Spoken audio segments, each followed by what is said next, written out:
Gloria Gaither has always stood faithfully beside her husband, Bill Gaither, not only as his lifelong partner, but also as the soulful heartbeat of gospel music itself. Now, with a voice that carries the fragile beauty of age and a tone filled with tearful honesty, she seems to be facing her most difficult farewell. This goodbye is not just to the stage she has graced for so many decades, but also, perhaps, to the millions who have found comfort, faith, and strength through her words. Fans everywhere are left wondering, what truly happened behind the scenes that led Gloria to such an emotional farewell? And why does it feel as if the entire world of gospel music is bracing itself for one of its most heartbreaking chapters? For decades, Gloria Gaither has been recognized as far more than simply the wife of gospel legend Bill Gaither. She has been the poetic force, the emotional anchor, and the voice of unwavering faith behind some of the most enduring songs in Christian history. As the co-writer of countless Gaither classics, her lyrics have carried timeless wisdom and unwavering devotion, touching millions of lives around the globe. Now, at 82 years old, Gloria has delivered a heartfelt message that signals a turning point in her journey. In a recent video released by the Gaither Music Group, Gloria appeared deeply moved as she expressed gratitude for the decades of love, support, and prayers she has received from her audience. Her voice trembled as she admitted, "There comes a time when you feel a gentle tug on your heart, a sense that God is calling you to a quieter season." She never directly used the word retirement, but her words clearly hinted that she was stepping away from public ministry in the spotlight that defined so much of her life. Instead, she spoke of her desire to spend more time with family, to focus on writing, and to embrace peace and reflection, an intentional contrast to the demanding years of touring, performing, and leading ministry. Long before she became a celebrated lyricist and the matriarch of Southern gospel, was simply Gloria Sickle. Born on March 4, 1942, in Michigan, Gloria grew up in a Christian home, deeply rooted in moral values, faith, and a love for learning. From an early age, she displayed a natural gift for words and expression. She excelled in school, where her passion for literature, poetry, and the arts shone brightly. After graduating high school, she enrolled at Anderson University in Indiana, a Christian college where she studied English. It was here that Gloria sharpened not only her intellect, but also her spiritual foundation, knowingly preparing herself for the remarkable path ahead. Her life changed forever at Anderson University when she met a young, energetic music teacher named Bill Gaither. At first, their relationship was strictly professional. Bill was already exploring gospel music, performing with his siblings in the Gaither Trio.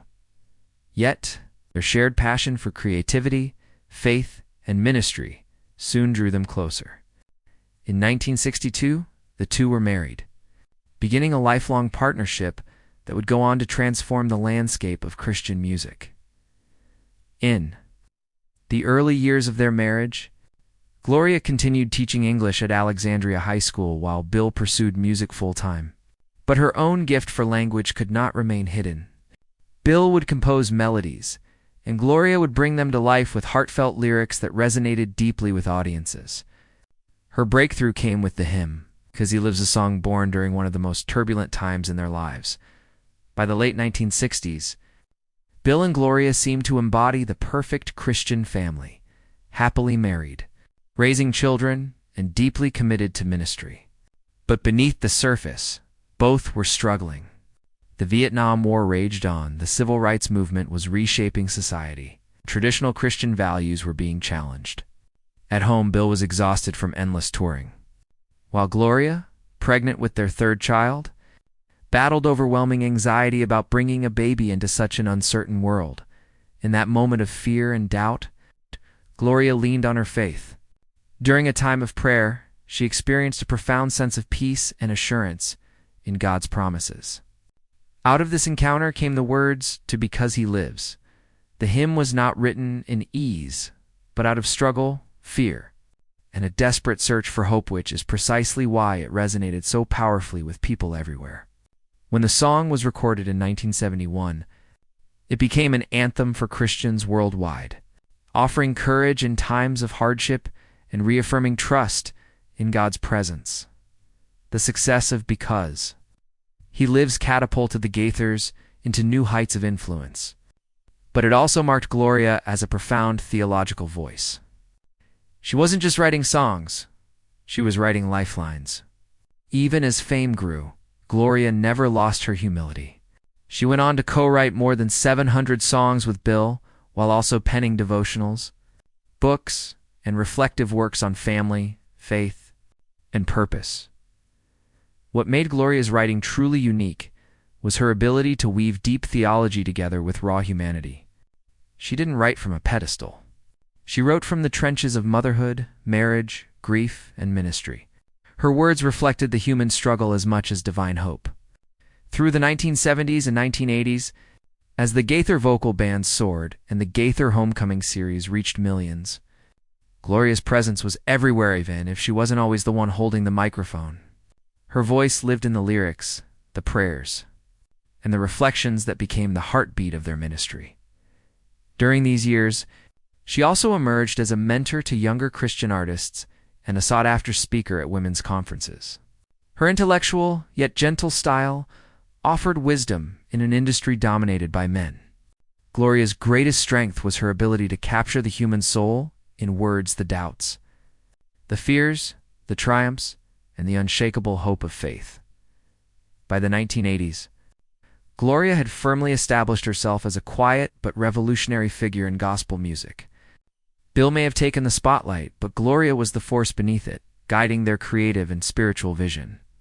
Her lyrics weren't just songs. They were stories of despair transformed into hope, of death overcome by resurrection, of darkness giving way to light. Gloria's influence stretched far beyond the stage. She authored countless devotionals, journals, and essays exploring faith, family, identity, and culture. Her words were not mere writings. They were lifelines for women balancing motherhood, ministry, and the often unspoken struggles of everyday life. She embodied strength and softness, intellect and humility, proving to generations of Christian women that these qualities could coexist beautifully in a life of faith. Now, as Gloria Gaither steps into a quieter season, her journey remains nothing short of extraordinary. From a small-town English teacher to one of the most profound voices in gospel music, she has left behind a legacy of wisdom, courage, and faith that will echo through churches, homes, and hearts for generations to come. Gloria Gaither made a remarkable investment in the generations that came after her. She poured her time, energy, and heart into education and discipleship, always side by side with her husband. Together, they co-founded the Gaither Family Resources Center, as well as the Gaither Homecoming Bible, two powerful tools that became resources for spiritual growth and learning. Through her mentoring spirit and her public platform, Gloria helped open doors for younger gospel artists. This was especially true for women who looked up to her not only as a songwriter, but also as a role model who showed that substance was always more important than image. At a time when the world increasingly glorified celebrity culture, Gloria chose a different path. She remained grounded, devoted to faithfulness, focused on living out her beliefs. She once reflected with humility, "We never set out to be stars. We set out to be faithful." That simple yet profound commitment defined everything she did, and it made all the difference. Behind every lyric Gloria Gaither ever penned was not just talent, but a deeply lived life. She was never flashy, nor did she crave attention. Yet, even a short encounter with her left people, sensing the quiet gravity of her soul. Her faith was not performative. It was lived, practiced, tested, and refined in the furnace of real-life experiences. Perhaps Gloria's most powerful ministry was not the one seen on stage, but the one she lived in ordinary everyday moments. Friends describe her as a careful listener, a wise and thoughtful presence who could bring calm into any situation. She did not rush to fill silence with unnecessary words. Instead, she filled it with peace. In meetings, she was often the one asking the deeper questions. In times of crisis, she was the one who steadied the room. As a wife, Gloria was fiercely loyal. For more than 60 years, she and Bill Gaither walked side by side, not just as partners in music, but as true soulmates navigating life together. Of course, Their marriage faced challenges. Raising 3 children while traveling on the road, managing a large ministry, and carrying the weight of public expectations demanded much of them. Yet Gloria remained the grounding force, steady and unwavering. As a mother, she was both intentional and nurturing. Her children remember how she managed to always be present, even when her schedule was overflowing. Many nights, she would write songs only after her children had gone to bed. She took long walks, engaged in meaningful conversations, and taught them lessons not only about faith in Jesus, but also about compassion, honesty, and responsibility. Gloria was also a loyal and wise friend. She mentored not only singers, but also writers, pastors, and thinkers. Many have credited her with shaping their understanding of what it truly means to live a Christian vocation. She had a rare ability to recognize gifts in others and to lovingly call those gifts forward. As a woman of faith, she stood as a bridge between tradition and the future. She deeply valued the old hymns of the church, but was never afraid to ask the difficult questions. While holding tightly to biblical truth, she also made space for nuance and complexity. Her faith was strong enough to carry that tension, and her life became a living testimony of what it means to live faithfully, but privately as well. She showed the world that true success in ministry is not measured by fame, but by faithfulness. She believed that a song is only as powerful as the life lived behind it, and that the greatest form of greatness comes from being a servant. Now, even as she steps back from public life, Gloria leaves behind far more than just a collection of beloved hymns. She leaves a legacy built on wisdom, grace, and resilience. Her songs will continue to echo in churches, at funerals and hospital rooms, and at family gatherings for generations to come. Yet her greatest gift may not be her music at all, but the example of her life, an example that continues to inspire men and women to live with meaning, humility, and unshakable faith. When reflecting on her journey, it feels fitting to let her own lyrics serve as a farewell. God sent his Son. They called him Jesus. He came to love, heal, and forgive. He lived and died. Though the world knows Gloria Gaither as a poet and a songwriter filled with spiritual depth, those who know her best recognize that her first and most important ministry was always her family. Behind every concert, every book, and every song was a home filled with laughter, conversation, music, and faith. Together, Gloria and Bill raised 3 children, Suzanne, Amy, and Benjamin. Each of them, in their own way, has been touched and shaped by their parents' ministry. Suzanne Gaither Jennings, the eldest, worked closely with her parents, helping to manage Gaither family resources and even co-writing several songs with her mother, including cherished homecoming favorites. More than a collaborator, Suzanne has carried forward the Gaither vision by blending business wisdom with a deep respect for their spiritual and musical legacy.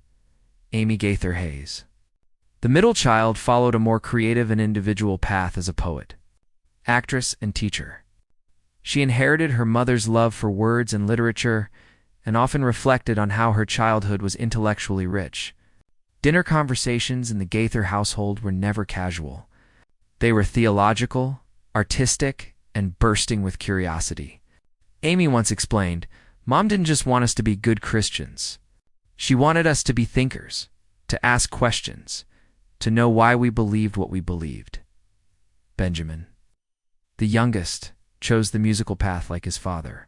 As a producer and songwriter, he co-founded Liveborn Media and worked closely with his parents on many homecoming projects.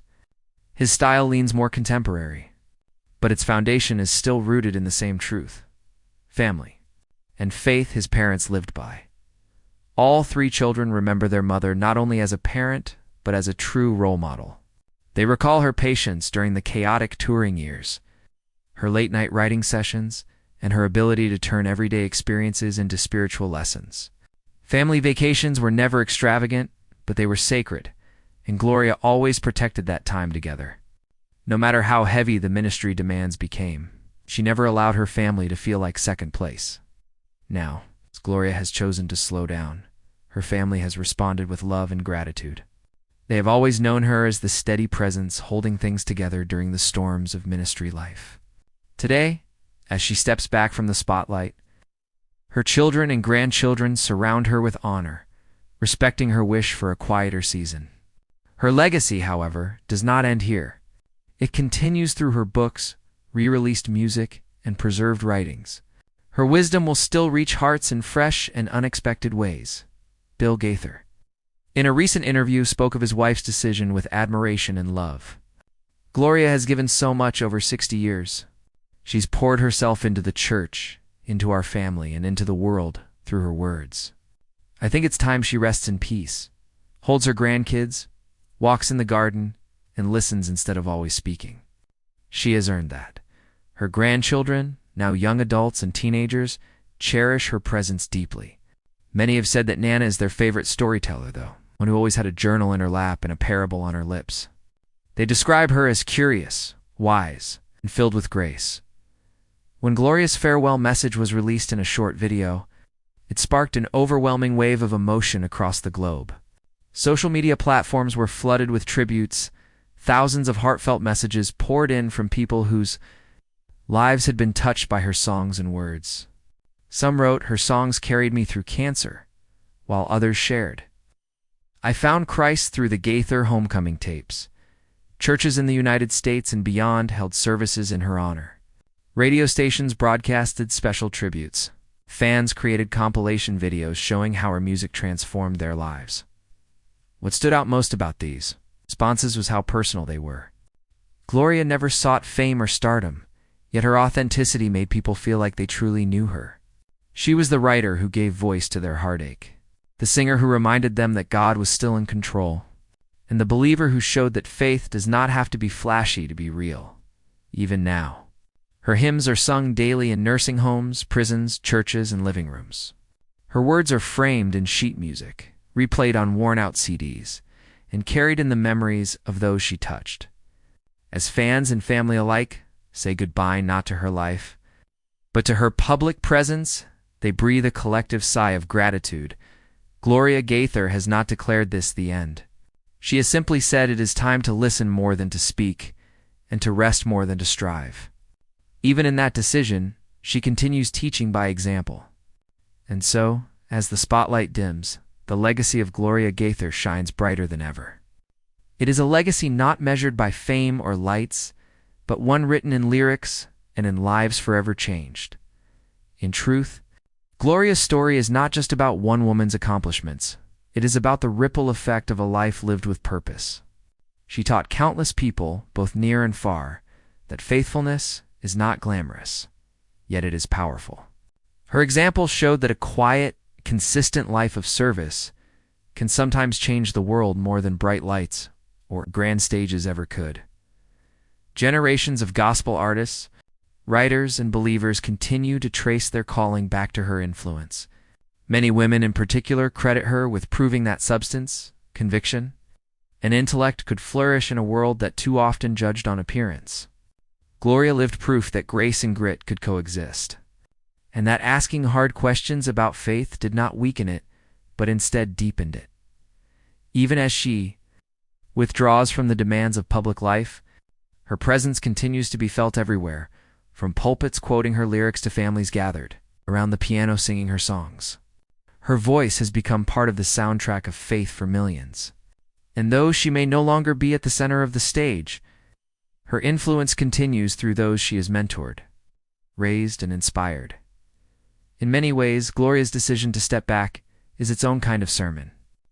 By choosing rest, reflection, and family over constant striving, she demonstrates that a faithful ending can be just as powerful as a faithful beginning. Her story reminds us that legacy is not built in one moment, but in a lifetime of ordinary choices made with extraordinary faith. As her husband Bill once said, Gloria has given so much for so long that now it is time to simply enjoy the fruits of those years, to hold her grandchildren close, to walk slowly through the garden, and to listen to the still, a small voice of God in the quiet. This season of slowing down is not the closing of her story, but rather the gentle unfolding of a new chapter. And so, as we look back on her life and ministry, one truth becomes clear. Gloria Gaither has never been about the spotlight. She has always been about the light, about letting God's love shine through her words. Her music, her teaching, and her daily life. Her hymns will continue to comfort the grieving, strengthen the weary, and point believers toward hope. But beyond the music, her legacy will be found in the people she touched, the questions she encouraged us to ask, and the faith she so gracefully embodied. Gloria once said that songs are only powerful if the life behind them is true. In her case, every lyric she ever wrote carried the weight of a life fully lived, faithful, steady, honest, and devoted. That is why her influence cannot be measured in records sold or concerts performed, but in lives changed and faith strengthened, as the world honors her. And as her family treasures her presence in this quieter season, one thing is certain: the legacy of Gloria Gaither will not fade. It will continue to inspire, guide, and nurture the generations to come. And just as her songs once reminded us that because he lives, we can face tomorrow, her very life reminds us that faithfulness is always worth the cost.